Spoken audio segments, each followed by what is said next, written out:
நேயர்களுக்கு வணக்கம். மோடி இணைந்திருக்கிறார் தமிழ் தேசிய பேர் இயக்கத்தினுடைய தலைவர் ஐயா பே மணியரசன் அவர்கள். ஐயா வணக்கம். வணக்கம் தம்பி. வணக்கம். நல்லா இருக்கீங்க ஐயா? நலமே. நீங்க நலமா இருக்கீங்களா? நல்லா இருக்கேன் ஐயா. தாவேக அரசு ஆட்சி பொறுப்பேற்ற பிறகு சாதிவாரி கணக்கெடுப்புன்னு போன ஆட்சியிலிருந்து கோரிக்கை தமிழ் தேசிய கட்சிகளாக இருக்கட்டும், தமிழர் நலன் சார்ந்த கட்சிகளாக இருக்கட்டும், சாதிவாரி கணக்கெடுப்பு எடுக்கணும்னு சொல்லிட்டு கோரிக்கையை வச்சுட்டு இருந்தாங்க. இப்போ தாவேக அரசு ஆட்சி பொறுப்பேற்ற பிறகு மக்கள் தொகை கணக்கெடுப்பு எடுத்த பிறகு சமூக நீதி கணக்கெடுப்பு எடுக்கப்படும் அப்படின்னு சொல்லிட்டு சொல்லியிருக்காரு முதல்வர். எப்படி பார்க்குறீங்க? இல்லை, சமூக நீதினா சாதி வேறு தானே. ஆமாம், வேறு அதுக்கு சமூக நீதி. சாதி வேறு கணக்கெடுப்பு நடத்தட்டும். அதுக்கு என்ன சமூக நீதி சொன்னாலும் சரி, எதாக இருந்தாலும் சரி, சாதி வாரி கணக்கெடுத்து அவங்கவுங்களுடைய சாதி தொகை விகிதம் எப்படி இருக்கோ அதுக்கு நல்ல ஒரு தொகுப்பு முறை இடஒதுக்கீடு வேணும்னு நாங்கள் கேட்டுட்ருக்கோம். தமிழ் தேசிய பேரியக்கம்லாம் மொத்த தன்மை உள்ள சாதிகள்லாம் ஒரு தொகுப்பாக்கி அவங்க மக்கள் தொகையில் எத்தனை விகிதம் இருக்காங்களோ, சதவீதம் இருக்காங்களோ அத்தனை விகிதம் அவங்களுக்கு ஒதுக்கீடு கொடுத்துடணும். 100 கூட கொடுத்துடலாம், தப்பு கிடையாது. முறையுமே பிரிச்சிடலாம். அதுக்குள்ளே நல்லா படித்தவன் திறமையெல்லாம் போட்டி போட்டு வர போகிறான். வராமல் போயிடுவானா? திறமை வராமல் போகும். அதனால் 100ஐயுமே கொடுத்துடலாம். அது மாதிரி தொகுப்பு முறை இடஒதுக்கீடுன்னு அப்படி ஒரு 10 தொகுப்புன்னு வரது வச்சுங்களேன். ஒத்த தன்மை உள்ள சாதிகளாக, ஓரளவு ஒத்த தன்மை உள்ள சாதிகளாக டக்குன்னு கொடுத்தாலாம். எவன் மேலே எந்த பணக்கும் கிடையாது. கொண்டு வாங்கன்னு சொல்லணும். அது மாதிரி ஓகே ஐயா. இப்போ அரசியல் தன்மையே மாறி இருக்கிறத நம்ம பார்க்குறோம். அதாவது தாவேக ஆட்சி பிடிச்ச நாள்லேருந்து என்ன நடக்குதுன்னு தெரியாத ஒரு குழப்பமான சூழல் இருக்குது. இந்த நேரத்தில் ஆர்எஸ் பாரதி அவர்கள் 2 நாளைக்கு முன்னாடி ஒரு ஸ்டேட்மெண்ட் கொடுத்துருந்தாரு. அதிமுக என்ன தீண்டத்தகாத கட்சியா என்ற ஒரு ஸ்டேட்மெண்ட்டு கொடுத்துருந்தாரு. அதிமுக தாவேக இணைவதாக இருந்த அந்த கருத்தை எப்படி பார்க்குறீங்க? ஆர்எஸ் பாரதியோட கருத்தை எப்படி பார்க்குறீங்க? அதிமுக திமுக தாவேக இல்லை. அதிமுக என்ன தீண்டத்தகாத கட்சியா அப்படின்னு அதிமுக திமுக சேர்ந்து அமைச்சரை வைக்கிறது. ஆமாம், அது இந்த மோடி ஏற்பாடு தான். அது 2 பேரும் ஒத்துக்கிட்டாங்க. திமுக அதிமுக 2 பேரும் ஒத்துக்கிட்டு எடப்பாடி முதலமைச்சராக இருக்கிறதுங்கிறவர்னு வந்துட்டாங்க. அதிமுகவில் ஒரு பிரிவு அதை ஒத்துக்கலை. அதான் அது இப்போ பண்ணாலானது.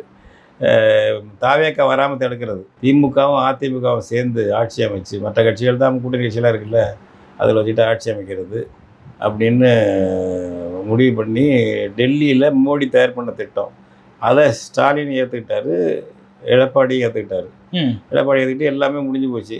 ஆனால் அதிமுகவில் ஒரு பிரிவு, கணிசமான பிரிவு தப்புன்னு வெளியில் வந்து பிரச்சனை பண்ணிட்டாங்க. அதனால் அது நடக்க முடியாமல் போயிடுச்சு. ஆமாம், இப்போவும் 2 பேரும் ஒன்றா சேர்ந்தாலும் சேரலாம். அவங்க நாங்கள் எல்லாம் திராவிடர் தானேன்னு சொல்லுவாங்க.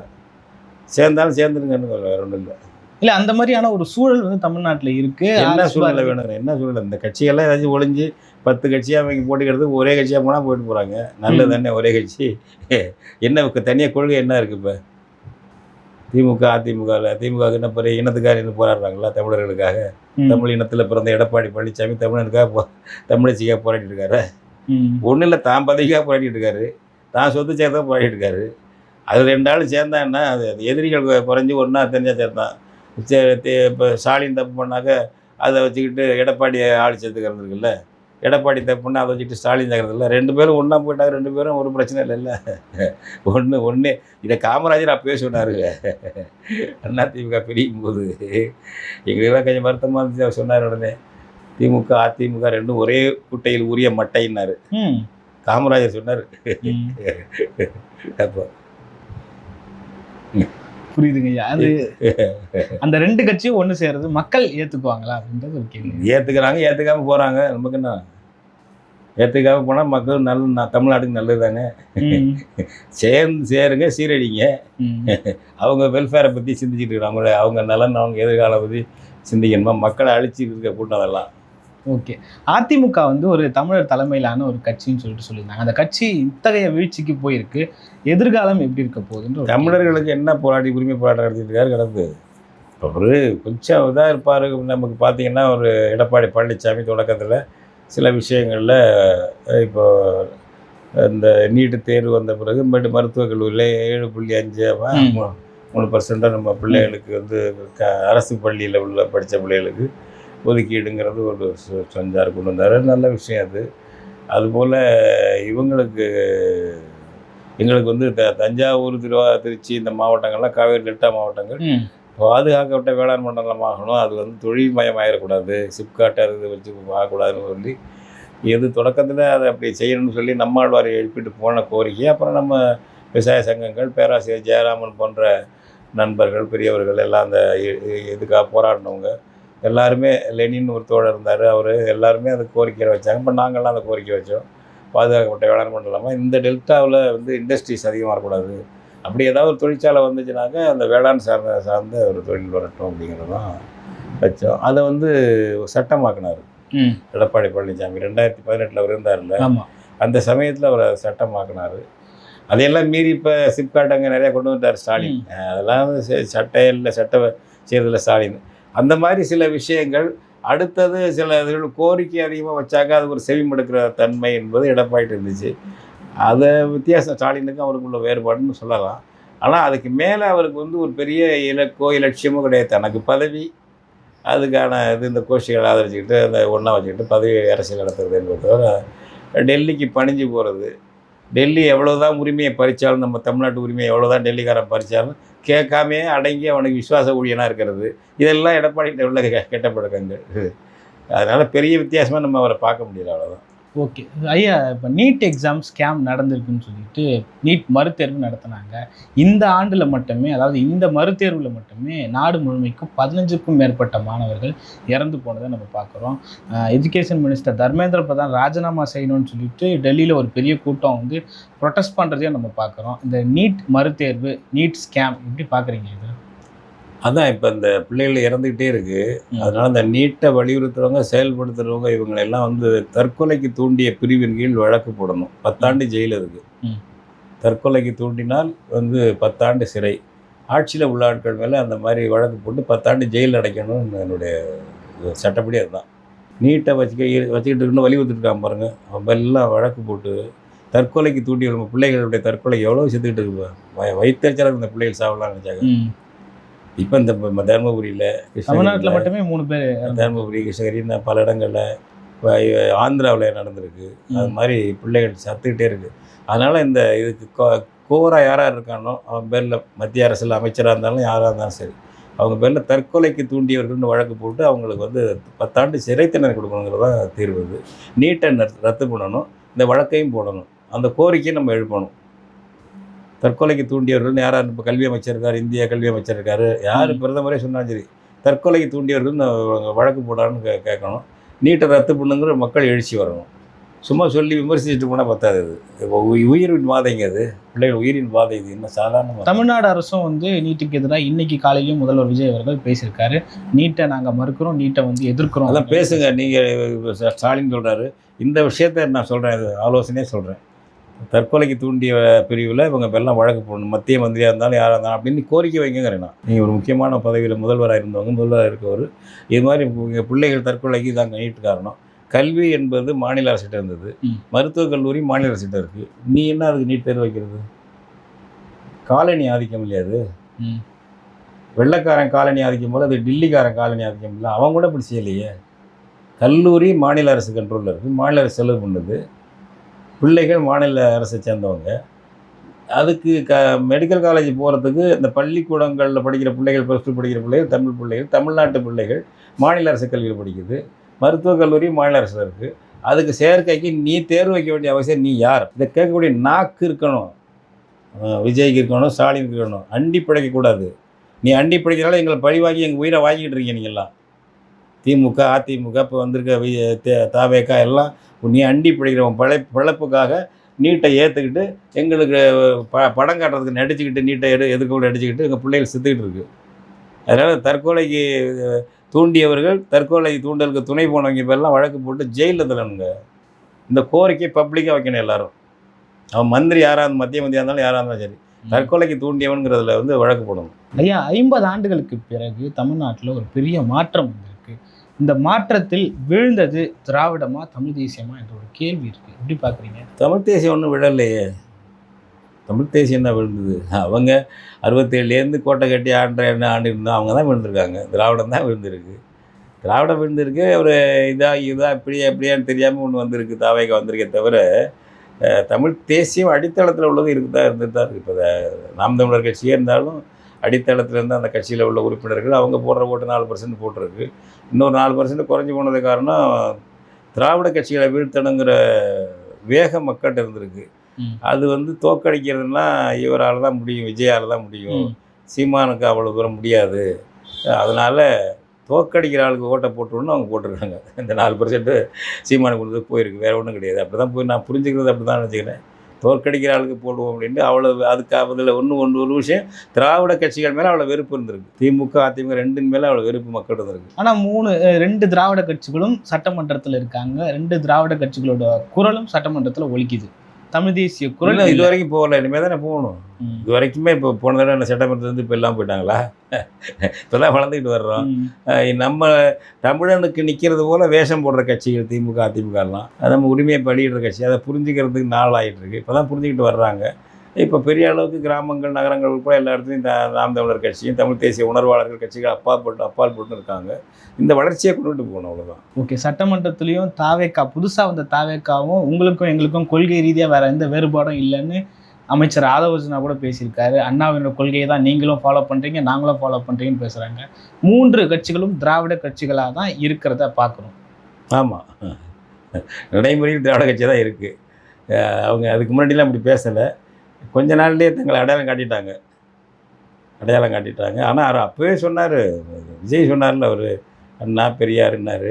இன்னொன்று நான் அப்போவே சொன்னேன், அவர் வந்து எனக்கு தமிழ் தேசியமும் திராவிடமும் 2 கண்கள்னாரு. நான் அதுக்கு தான் அப்போவே சொன்னேன், வீட்டு கோழியும் காட்டு பூனையும் எனக்கு 2 கண்கள்னு சொல்லி வளர்த்தா ஒன்றா சகோதரர்கள்னு வளர்த்தீங்கன்னா பூனை கோழி சாப்பிட்டு போயிடும். அது மாதிரி தான் நீ சொல்கிறது இருக்குதுன்னு அப்போ நான் கமெண்ட் கொடுத்தேன், ஒரு விமர்சனம் கொடுத்தேன். அப்போ வந்து வீட்டு கோழியும் காட்டு பூனையும் எனக்கு 2 சகோதரர்கள்னு கொடுத்தீங்கன்னா ஒரு 2 கண்ணு மாதிரி இருந்தீங்கன்னா பக்கம் பக்கமாக வச்சா எதுக்கு ஆபத்து? காட்டு பூனை கோழியை சாப்பிட்டு போயிடும். அது மாதிரி திராவிட உனக்கு கண்ணுங்கிற தமிழ் தேசத்தை சாப்பிட்டு போகணும். அது அப்போ இப்போ முழுசாக திராவிடத்தின் பக்கம் தான் அவர் இருக்காருங்கிறது மெல்ல மெல்ல புரிய வருது. தமிழ் தேசியத்தின் எதிர்காலம் எப்படி இருக்குது? இன எதிர்காலம் வந்து உலகம் பூரா இருக்கிறது, நமக்கு மட்டும் இல்லை, புதுசாக அதிசயமானது இல்லை. இன எழுச்சி காலம் இது. இன ரீதியில் தான் நாடுகள் அமையணும் அப்படிங்கிற விழிப்புணர்ச்சியும் வந்திருக்கு. அதனால் மதம் என்பது ஒன்றாக இருந்தால் கூட இனம் என்பதில் நாடுகள் தனித்தனியாக பிரிஞ்சு போயிடுது. இப்போ ஐரோப்பாவில் பல நாடுகளுக்குன்னா எல்லாருக்கும் கிறிஸ்துவ மதம் தான் இருக்குது, தனித்தனி நாடுகளாக இருப்பாங்க. முஸ்லீம் மதங்கள் எல்லாம் ஒரு நாடாக வச்சுருக்காங்க, அதுக்குள்ளேயே தனி இனப்பிரிவுகள் இருக்குது. இப்போ ஈரான் இருக்கான்னா தனி இனப்பிரிவு, பாரசீகம்னு சொல்லுவோம், பாரசீகம், அவங்க தனி இனப்பிரிவு. அவங்க மற்றவங்களோட நாங்கள் பழமையானவங்க, உண்மையிலே பழமையான பண்பாட்டு கூடியவங்க. அது மாதிரி மதமும் மற்ற விஷயங்களும் எதுவும் நிற்காது. இன அடிப்படையில் தான் தேசங்களை வந்து அமைஞ்சாகும். எனவே நமக்கு வந்து இந்த இன உணர்ச்சி வளர்ந்து வரும்போது தமிழ்நாட்டில் தமிழ் தேசியம் வளரத்தான் போகிறது. தமிழ் தேசியத்தில் இந்த பிள்ளைகள் நிறையா புரிஞ்சுக்கிட்டு வர்றாங்க. இப்போ இளைஞர்கள், ஆண்களும் பெண்களும். இது வந்து நம்ம இதில் வலதுசாரி இடதுசாரி நடுசாரி எல்லாம் கிடையாது. இருக்கிறவங்க நீங்கள் இருந்துக்கலாம், நீ எல்லாரும் இனசாரியாக இருங்கிற. தமிழ் இனத்தில் தான் நீ பிறந்திருக்க, நீ வலதுசாரியாக இருக்கலாம், இடதுசாரியாக இருக்கலாம், நடுசாரியாக இருக்கலாம். இனத்தை விட்டுட்டு போய் வேறு சாரியாக இருக்காத. அப்போது உனக்கு தாயகம் தமிழ்நாடு, உனக்கு தாய்மொழி தமிழ், உன் தாயகம் உன் தமிழ்நாடு உன்னால் ஆளப்பட வேண்டும். நீ இன்னொருத்தனுக்கு காலனியாக இருக்கக்கூடாது. இங்கே வந்து இன்னொருத்தன் ஆட்சி மொழி, இன்னொரு அயல் மொழி ஆட்சி மொழியாக இருக்கக்கூடாது. ஓ மொழி தான் ஆட்சி மொழியாக இருக்கணும். இந்த மாதிரி உணர்வுகள் நிலைக்கு வந்து எல்லா இடத்துலையும் பரவி வருது. அதனால் நமக்கு வந்து பெரிய அளவுக்கு தமிழ் தேசியம் வளர்வதற்கு நல்ல வாய்ப்புகள் இருக்குது. அதை நல்லா பயன்படுத்தி இனிமேல் சரி வராமல், இதில் வந்து சந்தர்ப்பவாதங்கள் போகாமல் உறுதியாக நின்று அதை வந்து வளர்த்து கொண்டு போக வேண்டும் என்பது தான் படித்த பிள்ளைகள், விவரம் தெரிஞ்ச இளைஞர்கள், ஆண்களும் பெண்களும் உறுதிமொழியாக எடுத்துக்கொள்ள வேண்டும். இன்னைக்குள்ள இளைஞர்கள் வந்து பாட்டு வைப்பு, அதுக்கப்புறமா விஜய் ஒரு அதுலேருந்து மாறுவாங்க. அது மாறுவாங்க. இதில் எப்படி கொள்கை தமிழ் இருக்க நம்ம தமிழ் தேசியத்தில் இப்போ நீங்கள் லட்சக்கணக்கான ஆட்கள் பல்லாயிரக்கணக்கில் கூடிச்சில்ல சீமான் கூட்டம், யார் நம்ம பிள்ளைகள் தானே, இளைஞர்கள் தானே. அதெல்லாம் எங்கே போயிட்டாங்க. இன்றைக்கி எத்தனை லட்சம் பிள்ளைகள் பிறந்திருக்கோம். இன்றைக்கி 19 வயசே கிடக்கிற எத்தனை பிள்ளைகள் இருக்குது. அதனால் இளம் தலைமுறை வந்துக்கிட்டே இருக்குது. நம்ம தமிழ் தேசியம் வந்து அவங்க இயல்பானது, அவங்க தாய் தகப்பனது. நம்ம ஊட்ட வேண்டியதில்லை, அவன் ரத்தத்திலே ஊர்னது. அது இயல்பாக வளர்ச்சி அடையும். உலகம் பூரா இன அடிப்படையில் இருக்கும்போது இப்போ இந்திக்காரன் பண்ணான்னா அவன் இன அடிப்படையில் தான் கொண்டு வரான். ஹிந்தி மொழியை திணிக்கிறது எதாவது கொண்டு வரான். நாங்கள் ஆளும் இனம், நாங்கள் மெஜாரிட்டியாக இருக்கிறோம், சமஸ்கிருதம் தான் அப்படிங்கிறது எந்த அடிப்படையில் கொண்டு வர்றாங்க? இன அடிப்படையில் தானே. இன ஆதிக்கத்துக்கு நம்ம உட்பட்டுருக்குறோம். எனவே நம்ம தமிழ் இனத்தை பாதுகாக்கிறதா, தமிழ் மொழியை பாதுகாக்கிறதா, இல்லை அடுத்த இனத்துக்கு அடிமைப்பட்டு போகிறதாங்கிற கேள்வி இது தமிழ் தேசியத்துக்கு. இதில் 1 2 நன்மை தீமையெல்லாம் பார்க்குறது இல்லை. தமிழ் தேசியம் என்பது உன் தாய்மொழி, உன் தாயகம், உன் இனம், நீ தன் உரிமையோடு நீ இருக்கிறியா? அடுத்தவனுக்கு, அடுத்தவன் மொழிக்கு, அடுத்த அரசியலுக்கு, அடுத்தவனுடைய கலாச்சாரத்துக்கு ஆதிக்கத்துக்கு அடிமையாக இருக்கிறியா அப்படிங்கிறதான் கேள்வி. ம். நான் என் இனம் நான் 8.5 கோடி பேர் இருக்கோம். எங்கள் இனத்துக்கு எங்கள் தாயகத்துக்கு இறையாண்மை வேணும். நாங்கள் வந்து இறையாண்மை உள்ள தேசங்களின் கூட்டமைப்பு வேணால் இந்தியாவில் இருக்கலாம். உனக்கு காலனி போல் நாங்கள் இருக்க முடியாது என்ற உணர்ச்சியை பிள்ளைகள் பெற்றுட்டு வர்றாங்க. அதனால் அது உலக இயற்கை. அது எவ்வளோ இப்போ தடுத்தாலும் நிற்காது அது. ஓகே. அண்மையில் வந்து கும்மிடிப்பூண்டியில் 3 வயது சிறுமி வந்து பாலியல் ரீதியான துன்புறுத்தலுக்கு உள்ளாக்கப்பட்டு மரணம் அடைஞ்சிருந்தாங்க. அதுக்கு காரணமாக இருந்தது வடமாநில தொழிலாளர்கள்னு சொல்லிட்டு தெரிய வந்தது. பிறகு அண்ணாமலை என்ற ஒருவர் வந்து முன்னாள் பாஜகவோட மாநில தலைவர் அண்ணாமலை அவர்கள் வட இந்தியர்கள் குற்ற சம்பவத்தில் அதிகமாக ஈடுபடுறத பார்க்குறோன்னு சொல்லிட்டு ஒரு நீண்ட அறிக்கையை வந்து கொடுத்துருந்தாரு. அவரே ஒரு இயக்கமும் ஆரம்பிச்சிருக்காரு. வி த லீடர் என்ற ஒரு இயக்கம் ஆரம்பிச்சிருக்கு. அந்த இயக்கம் கட்சியாக உருவெடுக்கும் என்று எதிர்பார்க்கப்படுகிறது. தமிழர் என்று பேசி இன்னொரு இயக்கம் உருவாகிறது. எப்படி பார்க்குறீங்க? அதான் தமிழர் என்று பேசி தான் இயக்கத்தை நடத்த முடியுங்கிற சூழ்நிலை இருக்குல்ல. முதல்ல அதை பார்க்கணும். பழைய காலம் மாதிரி இல்லை. ஏமாத்துறவங்க கூட தமிழர் தமிழ் இனம் என்று பேசி தான் செய்ய வேண்டியது இருக்குது. இதில் எச்சரிக்கையாக இருக்கணும். உண்மையிலே இவங்க நமக்காக இருப்பாங்களா, இல்லை நமக்கான இயக்கத்தை நம்ம உருவாக்கிறதா? பாஜகக்காரவங்க, காங்கிரஸ்காரவங்க அல்லது திராவிடக்காரவங்க நம்ம இனம் இல்லாதவங்க உருவாக்குறதுக்கு விட்டுறதா அப்படிங்கிறத நம்ம பிள்ளைகள் தான் எச்சரிக்கையாக இருக்கணும். ஏன்னா தமிழுக்கு ஒரு சந்தை இருக்குது அப்படின்னோடனே தமிழுக்கு வந்துடுவாங்க எல்லோரும், பல பேர் வந்துடுவாங்க. அதனால் அப்போ ஜாக்கிரதையாக கவனமாக இருக்கணும். மகிழ்ச்சி அடைஞ்சு பூரிச்சு போய் எப்போ அவரே தமிழ் தேசியமாக இருப்பான், இவரே தமிழ் தேசியமானாக்கா கோட்டை விட்டுருவீங்க. ஆணும் பெண்ணு எச்சரிக்கையாக இருங்க, கோட்டை விட்டுருவீங்க. இப்போ உலகம் பூரா என்ன அடிப்படையில் தான் இருக்குது. அதனால் நம்மளுக்கு நம்ம இனம் விழிப்புணர்ச்சி வருது. அங்கங்கே என்ன எழுச்சி வந்துக்கிட்டு இருக்குமா, எல்லா இடத்துலையும் வந்துக்கிட்டு இருக்கு. மாநில கட்சிகள் நிறையா இருக்குது இந்தியாவில். நாங்கள்லாம் சின்ன பிள்ளையா இருக்கும்போது இவ்வளோ மாநில கட்சி கிடையாது. இன அடிப்படை என்பது வளர்ந்துக்கிட்டு இருக்குது. நம்ம இனத்துக்கு நம்ம தொடர்ந்து எல்லா இனத்துக்கும் மூத்த இனம், மூத்த மொழி நம்ம மொழி. இதுக்கு ஒரு சந்தை இருக்குது, மக்கள் விரும்புகிறாங்கன்னு இந்த வேஷம் போடுறதுக்கு பல பேர் வருவாங்க. இதில் ஜாக்கிரதையாக இருக்கணும். இதில் ஜாக்கிரதையாக உண்மையானவங்களா, இந்த உரிமைக்கு நிற்கிறவங்களா, மந்தையாக நமக்கு அழைச்சிட்டு போய் அடுத்தவனுக்கு அடிமையாக்கிற கூட்டமா அப்படிங்கிறத எச்சரிக்கையாக இருக்கணும். இப்போ வளர்ச்சியின் பொழுது இந்த சூழ்ச்சியும் வரும். இதில் எச்சரிக்கையாக இருக்கணும். ஓகே. இந்த சினிமா மோகத்திலிருந்து தமிழ் தேசியம் எப்படி வந்து சாத்தியமாகும்? தமிழ் தேசியம் வந்து எப்படி பார்க்குதுன்னு சொல்லுங்கள். அதை எப்படி பார்த்து சினிமா மோகம் வந்து நமக்கு வந்து ஒரு கவர்ச்சி அரசியலை இந்த ஊரில் விளைச்சது திமுக தான். ஒரு பொய் புரட்டுகளை அழகாக அடுக்காக பேசி, பொய் புரட்டுகளை ஒரு லட்சியம் போல் பேசி மக்களை திரட்டி மேடையை ஒரு நாடக மேடை போல் உணர்ச்சிகரமாக கூட வச்சு ஆளுகளை பார்க்க வச்சு அத்தனையும் நடிப்பு பேச்சு அத்தனையும் பாரு, அதே பாரு சேரன் செங்குட்டுவேன் ராஜராஜ சோழன் போல் போவேன் வருவேன் அப்படிங்கிற மாதிரி பண்ணிட்டு கூத்தடிச்சிட்டு போனால் கூட்டம். அது அந்த கவர்ச்சியிலேயே போயிருந்தாங்க எடுக்க முடியல. அப்புறம் சினிமா கவர்ச்சியிலேயே நிறையா கட்சிகள் இங்கே வந்துருச்சு.